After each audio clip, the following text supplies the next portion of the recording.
we have something which is comparable to, I would say, a Bitcoin proof of work. We call it proof of connectivity. And people get paid and rewarded for moving data and connecting sensors and devices to the internet through their smartphones.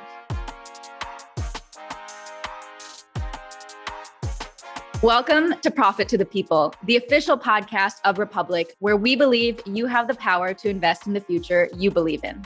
I'm your host, Lisa Carmen Wang, and I'll be taking you behind the scenes to meet the team, founders, and investors in our community who share their insights on the future of investing and how they're bringing profit to the people.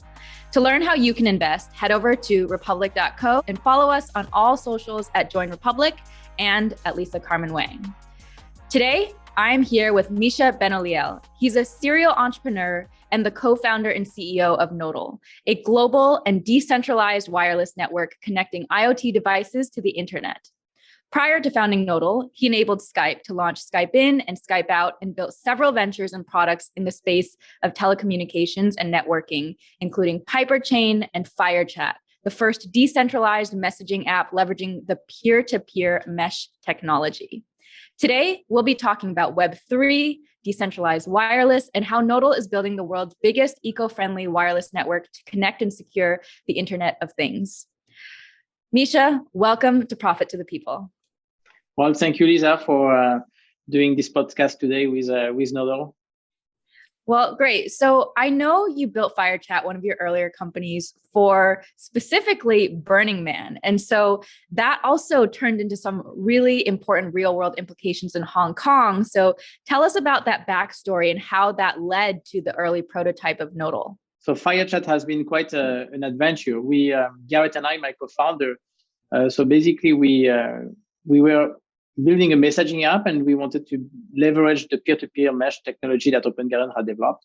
And so we used that technology to build a messaging app that would work when there is no internet. And the first use case that we thought about was Burning Man, because when in 2000, my first Burning Man was in 2012. When we launched the app in 2014, basically you still didn't have any wireless infrastructure in the middle of the desert. So it was a great way to be able to exchange messages with your friends when you get there. So we launched the app for Burning Man. And a few months later, we realized that basically it could be used for many other use cases. And the biggest one so far had been the big gathering and the umbrella movement in Hong Kong. I happened to be there for the weekend when it started. I was in India and I was on a layover to go back to San Francisco. And when I was there, 100,000 people installed the app to stay connected and to organize their movement. So I thought it was pretty unique and decided to stay and spend the whole week actually in Hong Kong during that time. And more than 500,000 people installed the app. And when you know that Hong Kong is a city of 8 million people, it's quite a sizable, large portion of the population. And it was pretty amazing how students were using the app. And wherever I was going, I was having these notifications, FireChat user nearby. And that's really when I had my wow moment and realized that this type of architecture, which I call basically the smartphone infrastructure, was really working. And I really realized that it could be used more than for just moving messages. And that's how the first idea for Nodle actually popped up. Okay, so take me back for a moment to Hong Kong. And how did people find out about it? And how specifically were they able to communicate differently using FireChat? Well, you had actually this big gathering in the streets. And at that time, we didn't know if it was going to be because of the government shutting down access or if it was because the cell towers were going to be saturated. And basically, when you had all these people gathering in the street, there was no cell signal anymore. So the only way to communicate and to be able to stay connected was to use FireChat. And people were gathering in big chat rooms and were able that way to exchange information, spread information. And that's what the first basically use case. And so quickly with this type of architecture, I realized that we could do more. And that one thing that this kind of decentralized network would enable is actually to collect and to connect to sensors and devices, any kind of appliance, IoT device. And it could be also used on more than just smartphone. We could use that on other type of base station, which can be more traditional base stations or cars or any type of device that can actually support a node. Okay. So you've thought about the smartphone infrastructure So then what led to the launch of Nodle? Can you tell us about why Nodle exists and the vision and mission behind it? Absolutely. So I left the company in early 2016 and then started to work and think about Nodle and build the first prototype. The vision of the company has been, how can we build an infrastructure that's very resilient and that can really enable to connect this the next trillion things. Because when people talk about IoT, they often think about some numbers like 10, 30, or 50 billion devices connected. We actually believe that we are entering into an age where everything is going to have a wireless interface. Every item is going to have a microprocessor. So you need a new type of architecture to enable these devices to exchange information. And we believe that Nodle is the right architecture for making that happen. And that people's smartphone is actually the easiest and the best platform to start from to build this giant network. And so what are some, so I can understand it, practical applications in terms of how we can use this network and what Nodle uniquely is doing? Imagine you live in a world where you have actually more microprocessors and wireless interface than you have bolts and nuts, because that's really the world we are entering. It means that every item will have the possibility to send data and receive information. And we have some very basic use case, just starting, for example, with the applications in the field of logistics. Imagine that now you can send a mail and your stamp becomes a smart stamp. It means it has a wireless interface, a small microprocessor. And now wherever that mail goes, it will always at some point be next to someone with a smartphone. And at that moment, that person is able to tag the encrypted identity of the mail or the identity of the mail with a location and time. That means you can have now a real-time view on what's happening basically after you posted your mail. And this kind of use case is available. It can work for many industries. So the rapid courier industry, the shipping pallet industry, you have more than 6 billion pallets every year that are basically moving around. And that's just one use case of application that can be developed on our network. We did already many trials. We had customers. We worked with the city of Paris. We worked with Constellation Brands. And we are now working with basically large rapid couriers company to bring that to another level and be able to help them do a better job. And I can explain also more use cases. So once you have this type of network with millions of smartphones around, you can do things also for smart cities. So a crowd of people is actually a great way to collect information from air quality sensors, from weather-based stations. You can estimate the traffic of cars, like ride sharing. In the ride sharing industry, we did some tests in the US to be able to spot the traffic of Uber or Lyft in any big city. And these are some applications that developers will be able to develop directly on the Nodle network and using our blockchain. Got it. So when we're talking about a decentralized wireless network, can you explain in layman's terms how that is different from just a wireless network? Today, we are very dependent in very centralized wireless providers. So when you use your mobile telco, all that information is going to the cloud through the servers of your mobile telco. And all that information is worked in a very centralized manner. If you want resiliency, if you want to guarantee basically the best availability, often in the event of a crisis, then the more decentralized is your network, the better it will resist basically this kind of crisis, and the better you can guarantee the availability of the information. And we believe in a future where even for the wireless existing telcos, where instead of that information being centralized and moving through central points of failure, that actually the people and the business and enterprise can be the one building the infrastructure and investing in the infrastructure to guarantee actually that there's going to be access for everyone in most of the situations. Often you see also the mobile telco industry focusing on specific areas where you have a lot of density with a lot of people, for good reason, because they have a rapid return on investment. But still you have people who get left out, who still cannot benefit from a high-speed access, for example. So decentralizing the wireless infrastructure will enable basically to share internet access in more places, will make it more redundant.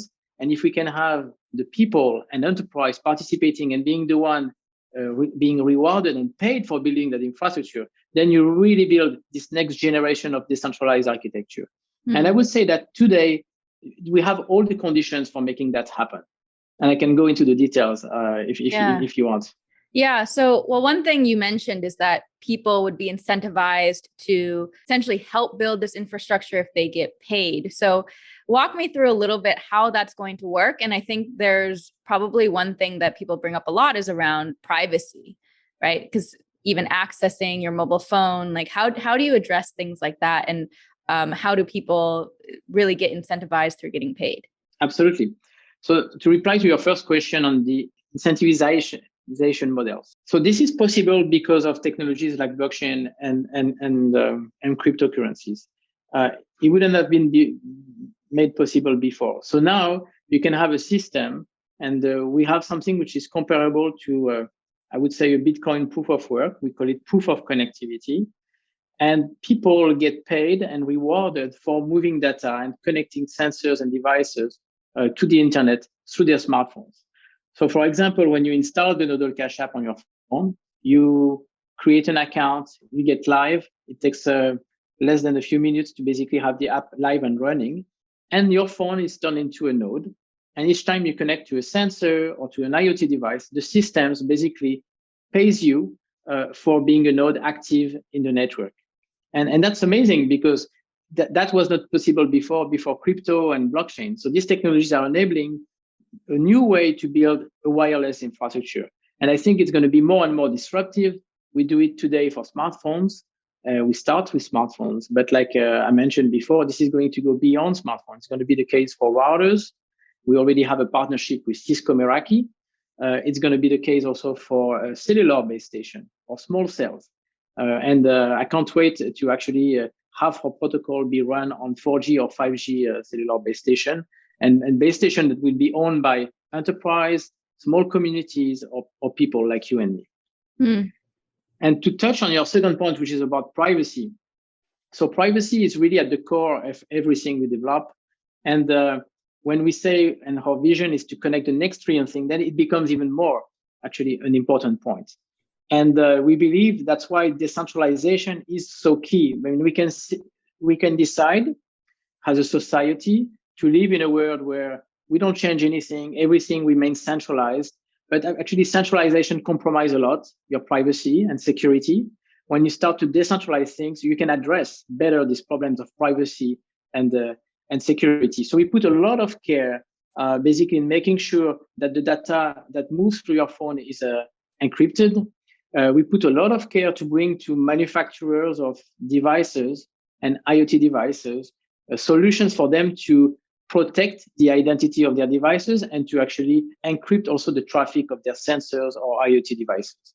We, I don't know if you saw, but we announced a partnership recently where we gave a grant to Berti Tech. It's a non-profit based in Europe who has developed a new privacy-first communication protocol. And we really, really want to support all these projects that are realizing the promise of Web3 and that wants to protect people's privacy and also bring more security. Amazing. So in terms of the Nodle Cash app,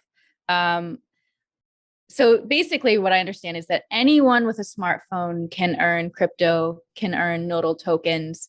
What do Nodle tokens get you? And what are some of those practical use cases? So today we are so lucky because the community really believes in the vision and the project. So people started to remotely mine and generate this Nodle Cash token on their smartphone. And basically they expect that this will be a way at some point for them to purchase services. And the same thing with businesses. I mean, the businesses with which we worked and did a few tests will be able to credit that account with Nodle Cash. So Nodle Cash is really like the credit in our ecosystem. But because it's going to become a cryptocurrency, like any other cryptocurrency, it will be basically be able to exchange it for other cryptocurrencies. So one of the use case for enterprise is to credit their account and be able to access applications for locating items, for example, like I mentioned before. So that's more for applications in the logistic space. It can be also applications for smart cities, like the one I mentioned earlier. It can be for manufacturers a way to access more security thanks to this decentralized network and be able, for example, to generate certificates for verifying the identity of their devices, authenticating their devices, and protecting the traffic from their devices. And all this is paid in Nodle Cash. So the token and cryptocurrency in the ecosystem. For individuals, we are working on ways for individuals also to spend their Nodle Cash. And one of them could be, for example, to have privacy-first mobile data. And so we are working on these different use cases also for consumers. It could be also an easy way for them to locate their items, like Apple is doing, for example, with the Apple AirTag, but bring basically a different ecosystem and a different network for this kind of applications. Okay. So it's almost like passive income, but passive crypto, where they just turn it on and then they're just starting to accumulate Nodle Cash. It is. Once you have launched the app, you can consider it's a passive income that's happening, and you are generating the token for participating. You do share some of your radio from your phone. You do share some of your bandwidth. So that's basically why you get basically rewarded. But yes, you could compare it to a passive income, absolutely. But we do recommend for those who want to generate more tokens to actually go back into the app, make sure the processes are on, so that way they can earn more. So you were mentioning a lot of people, the people in your community are really excited about it. What are some of the things that your greatest fans are most excited about? And then on the flip side, what are still some concerns or challenges that you guys are still working through? So we have an amazing community. It's growing by, every week with 1,000 more people joining the community. We have a fantastic Telegram community. If you want to go, the link is t.me//Nodle community. So that's the way to join the community on Telegram. We have a Discord community as well, which is growing. We have a Twitter, which is @Nodle Network or @Nodle Cash. So this community is actually amazing. People are super active. We have more and more ambassadors in different locations joining the community every couple of weeks. And people, I think, are very excited by the idea of generating crypto in a very, very easy way. And I think we are probably one of the easiest way to generate crypto today. And all you need is a smartphone. And we look at the market of crypto where today you have probably 100 million people participating in the crypto industry with a crypto wallet. When you look at smartphones, you have 6 billion smartphone users globally. So we really want to play a role in bridging this gap and bringing the crypto industry from 100 million users to actually the first billion users. And I think we can play a role in that. And so people are, I think, excited by that promise, by the fact that they are active parts of something bigger, which is this giant network, and building this decentralized future, because it's really a future that we all want to live in, because it will improve our privacy. And then what about some challenges that you are still working through? Well, it's an amazing project. We have more than 40 people participating full-time now into the project. And like any big organization, we have challenges in recruiting the right talent. So if you're watching and you are actually a great engineer, developer, connect with us. And so, there's the challenge of building a decentralized, or should I say a distributed team globally, and managing this growing team globally. So that's one of the challenges. And we are learning fast. We grew from 10 people early this year to now more than 40 people collaborating on an everyday basis. We have, challenges in accelerating the growth, because the success of such a project is based on how big is going to be this network. So our focus for the next 9 months to 12 months is really growing the network, accelerating the growth of the network, because the fastest this network becomes big, basically the biggest advantage we have over the more traditional wireless infrastructure. And the use cases we have listed, I think more than 20 use cases in the white paper, but we are working on an update with more than 100 use cases of applications and developer can build on this network. And when you mentioned challenges also, we are really at the point where now we're going to start opening ways for APIs and smart contracts for app developers to start developing on the network. So at the same time we go this network, we will want more people to join and start bring their ideas on how they can use this fantastic growing network. Got it. So really the goal is just to bring more people in and to download this app, to be part of the Nodle community so that you can really grow the network, correct? Absolutely. That's the short-term goal. And that's what will help the most to the project is really to grow this network the fastest. Got it. And why are you personally motivated to drive forward this vision of decentralized connectivity? It's a dream vision. I've been coding when I was my first time I coded. I was 8. I was very early on the internet, and I really believe that one thing that can help our society is free access, because the more people have a free access and the better access they get for free, basically, the easiest it is to access information, the easiest it is to share information, the easiest it is to learn. I mean, how much learning now is happening over YouTube videos? I mean, or other platforms that basically broadcast videos. So I think access is really key, and that's something I have always been. Want to contribute, and it's a dream from childhood, I would say, or teenagehood. When I first saw the internet, I thought, wow, this needs to be free for everyone. And I think where we want to take this project is at some point we would like everyone participating with their smartphones to be able to pay for their mobile data through the app, with the money they generate through the app. And that would at some point realize this vision of bringing free access to everyone.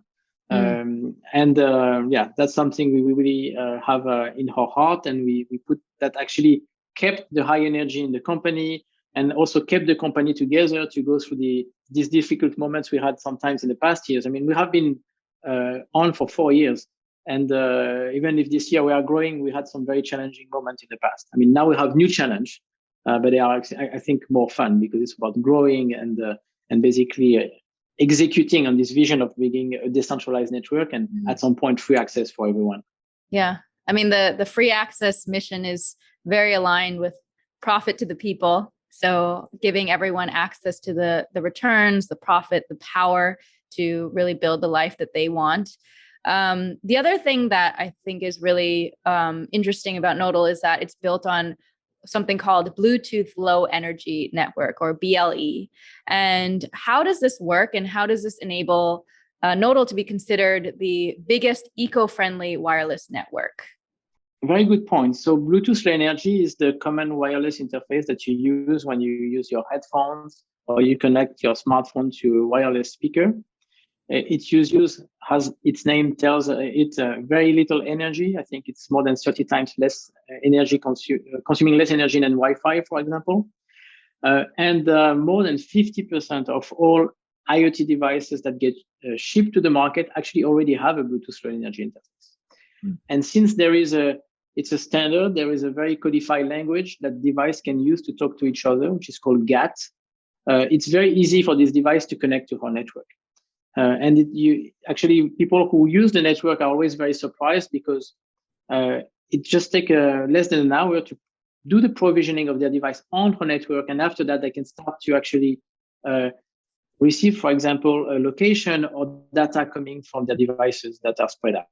So it's a very efficient way to realize this vision of connecting the next trillion thing. And so was this idea of being environmentally friendly something that you have had as part of your vision early on, or that was something that evolved? Well, I think we should all be very concerned by our environment. We are looking at new planets, but I think for now we are all on this fantastic, beautiful planet, and we need to make our life the best possible. And for that, we need to be very conscious. And I think this kind of networks can actually help gather more information faster and to be able to act accordingly and to take the right measures. Because one thing that is missing when you want to optimize climate and consumption of energy is really access to the information. And we are building a network that not only is low energy with Bluetooth, but also that will help move more information faster to be able to get, actionable information where we can take measures. And for example, if a city decides to spread the use of our app or to spread the use of our networking library through their app, and they spread out air quality sensors in a city, they can very easily have that information. And then if that information means that they have to shut down traffic, for example, for a period of time, basically that's the kind of action they can take, or an AI can take. Because I also think when it comes to IoT, blockchain, the AI component is becoming more and more important. Got it. So let's dive a little bit more into the technicalities of Nodle, because Nodle is a Polkadot ecosystem project. And I did see that you guys got a Web3 Foundation grant. Why did you choose to build on Polkadot over Ethereum? So actually, it was a little bit different. We started on Stellar. And we knew that we would need another chain or blockchain ecosystem to actually realize all the use case and the vision of the project. And we started on Stellar very quickly. We were doing more than 40% of all the traffic on Stellar. And in May last year, it was becoming impossible. We had to take a decision. And we had the choice because we wanted to build our own chain to have a more custom chain. And it was either we go for Cosmos or we go for Polkadot on Substrate. And I was lucky to meet with Vitalik and Gavin early on, who actually knew about one of my previous projects, which was FireChat. And so they came back in 2014 to let me know they were building Ethereum. They were actually sharing their challenges. And at that time, actually, even the mining on Ethereum was not even yet something that was going to be part of the network. And so I always appreciated actually the project from Gavin and his work, and I think he's a very good visionary in this space. So when I looked at basically also the values of Web3, I think it was very appealing for us to actually go for Polkadot. I think we made the right decision. We are super excited. We were one of the first main net on Substrate, and we migrated everyone actually from that we had running on Stellar to the Polkadot, to our chain, to the Nodle chain on Substrate. And now we have another challenge, and it's exciting. We are going to go for a parachain to join other networks and chains working on Substrate and on Polkadot to become basically more interoperable and enable composability. And I think that's a very, very important key element in Web3 is we want actually blockchains to be able to work together. We are very specialized in the wireless and IoT space. Other blockchains are specialized on identity. Others are specialized on smart contracts. And we want all these blockchains to be able to work and be interoperable. And Polkadot enables that. It's still very early, don't get me wrong. There's a lot of work to be done, but I think it's on the right track, and I like that vision. My team really embraces that vision as well. And so that's why we made that choice. Awesome. So there's a couple technical things that I want to break down for our audience. The first, just so we go a little bit macro, is the value of Web3. So you were talking one thing about interoperability. What do you see as the value of Web3 and where we're going? I think privacy is one of the most important, probably. And you can see projects that are trying to build more private social networks, for example, that are built on decentralized and systems and on the blockchain. So I think privacy is very important. Security also. And I think these are the most important elements. So interoperability, security, privacy, and all that are part of the Web3 vision. Okay. And promises. And the other thing that you mentioned was the term parachain. You said your Nodle is going for a parachain. Can you break down for our listeners what that is and what it actually means? Absolutely. So today our chain is working. We're actually even having our own validators and opening our network for third party to become validators in the network. When you become a parachain, you benefit also from the security of the Polkadot ecosystem. So Polkadot has something like 18,000 nodes participating in the network and validating transactions. At any given time, is more than 300 nodes that are active and validating transactions. So when you become a parachain, your chain benefits from the security of Polkadot, from the security of these 18,000 nodes, basically. So it helps decentralize your network and bring more security. So that's one thing, which is very important.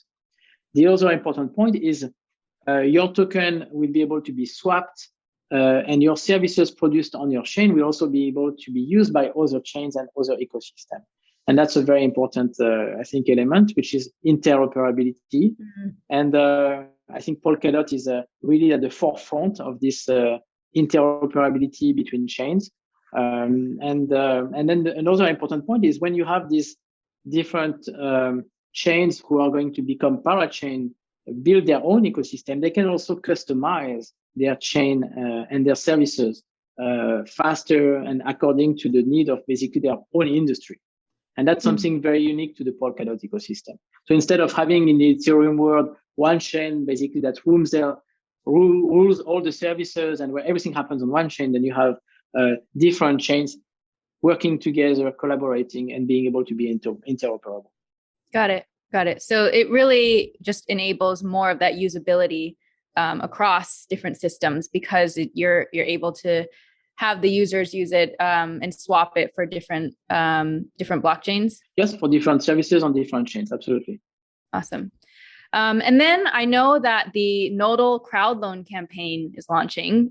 So if I own DOT, why should I give you my DOT and what will I get in return? Tell us about this crowd loan campaign and what is the goal of it? To become a parachain, you have to, in the Polkadot ecosystem, you have to basically win, your project has to win a slot, a parachain slot. And the way to win this parachain slot is by the amount of dots that get basically committed to that specific project. And so Polkadot organized what are called specific auctions, and people participate, bring their dots to one project that competes with other projects to basically win the parachain slot. So that's why we need the whole community, and especially the community of crypto users and crypto fans who have dots to come and participate in our crowd loan and auction to help Nodle win a slot as a parachain. So the reason why you should reach Nodle, you should participate and basically and bet on the Nodle project, I think there are many. We were one of the first chain on Substrate to build on Substrate and to have a mainnet. We have a strong experience in the space of blockchain, specifically now on Substrate and on Polkadot. We have been around for more than 4 years. So we are not a project just arrived and being created. It's something that basically we've been working all in the team for a long time. When you look at the whole ecosystem, I think we will really need a decentralized wireless network to be in that ecosystem to enable more things. I mean, people often forget, but if you look at blockchains as a layer 1 from a technical level, the layer 0 is actually networking. And what we are building is really a network with Nodle. So the biggest and the fastest we grow this giant network, actually, the more we're going to support the whole ecosystem of blockchains. And the more we will also guarantee privacy by having a decentralized network, and the more we will be able actually to enable projects to benefit from that connectivity layer and this networking stack, which is key, especially if you want to grow in places where you have less connectivity, where it's more difficult to access the internet, or where the access is more expensive. So that's why you should join Nodle. I also think that the number of use cases that can be enabled on a decentralized network are basically going to grow exponentially as the network grows. And then it's a choice for people. I think people have to make a choice for decentralization. And if they make a choice for Nodle, they make a choice for having decentralized wireless networks and to use decentralized wireless networks. And I think that's very important. So it's not only you participate, you get rewarded for participating, but also in terms of, I would say, a very long-term vision. If you want to live in a future with better privacy, with more security, with more resilient networks, and if you want more people to access the internet in general, then all these reasons are why you should participate in the Nodle parachain auction. So take us to 10 years from now, a day in the life 10 years from now. How is the world different? Let's say Nodle is adopted globally. What does it look like? What are some tangible differences that we might see? Very good question. I love it. Thank you, Lisa, for asking this question. I mean, the dream is really at some point your smartphone becomes so powerful in terms of wireless capabilities that not only you are a node for Bluetooth, but you could become a node for Wi-Fi or new version of Wi-Fi, like Wi-Fi Aware, to become a mobile hotspot or enable actually more data to be moved through your phone. But also at some point you become a real part of a giant cellular network. So not only your smartphone can connect to a base station, but it becomes the base station and is able to provide 4G or 5G access. And actually, when you look at the regulation that is evolving, we are really going into that direction. So imagine a world where actually you don't have to rely necessarily on cell towers, but you just rely on people around to basically helping you move data, access information, and basically access the internet. And that's where I think we're going to go. It's going to make things much more resilient. Imagine now a world where you get paid for being the one providing that access. And we start now with paying you for offering you the resource of your smartphones, like your Bluetooth radio and your mobile bandwidth or your Wi-Fi access. So when we get to the point when what you receive basically pays for more mobile data, I think it would be a real first mission and success for the whole project. So imagine you get paid for being the infrastructure, and that's pretty cool. And imagine that now your infrastructure is more redundant, you benefit from more privacy. I think it's it's pretty promising.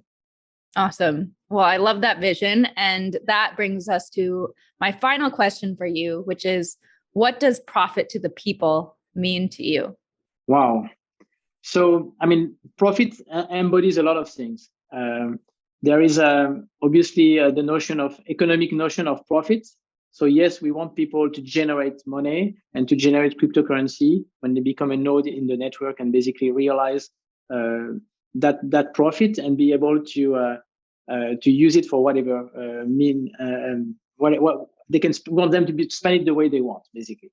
The profit is also realizing the vision of a world with more privacy and a world with a better and easier access, which also backs the promise of freedom of access and freedom of speech. And these values are so important when it comes to innovation. People don't realize they are really key and fundamental. And if what we build and the profit for everyone means more freedom for everyone, then I would be the happiest guy on earth. So yeah. Awesome. Well, thank you so much for your passion, for your vision in building the decentralized wireless network, and best of luck with building Nodle and the team and making that vision come true. So thank you for bringing profit to the people and for joining us and sharing your wisdom today. Thank you, Lisa. Thank you, Republic. We love your ecosystem. We love Republic. We have been partnering for some time, and it's really an honor to be with you today and to have an opportunity to speak to all your audience. Thank you, Lisa. This podcast is provided for educational purposes only by Republic and Republic.co. Nothing discussed should be construed as legal, tax, accounting, or investment advice. The views of the presenters may not be the views of Republic and its affiliates. Always consult with trusted professional advisors before making investments. Private investments are inherently illiquid and may result in a total loss. All rights reserved.